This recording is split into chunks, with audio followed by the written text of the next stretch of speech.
অন্য কারো কাছে কিছু পাওয়ার আশা করব। আমাকে আল্লাহ পাঠিয়েছেন দুনিয়াতে নামাজ পড়তে, রোজা রাখতে, দিনের প্রচার করতে, দিনের জ্ঞান অর্জন করতে, এই তো। তা আমি একজন মেয়ের জন্য জীবন নষ্ট করে দেবো কেন? আমি তাহলে আল্লাহর কাছে কি মুখ দেখাবো আর নবীর কাছে কি মুখ দেখাবো? ওখানে গিয়ে বলবো আল্লাহ আমি আমার অমুক প্রেমিকার জন্য আশেক হয়ে একদম জীবন দিয়ে দিয়েছি, আত্মহত্যা করেছি। গেছে ভাই, যাইতে দেন। যে ব্যক্তি আপনার অবস্থানকে মূল্যায়ন করে নাই সে আপনার যোগ্য ছিল না।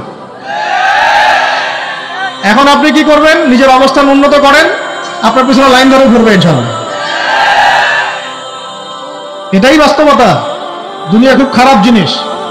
মানুষ মানুষের অবস্থানকে মূল্যায়ন করে, মানুষ মানুষের অবস্থানকেই মূল্যায়ন করে, কিন্তু আল্লাহ রাব্বুল আলামিন আপনাকে সর্বাবস্থায় ভালোবাসেন। আলহামদুলিল্লাহ। এই যে আমরা এখন অনেক পাপ করছি না, আল্লাহ কি আমাদেরকে আযাব দিয়ে ধ্বংস করে দিয়েছেন?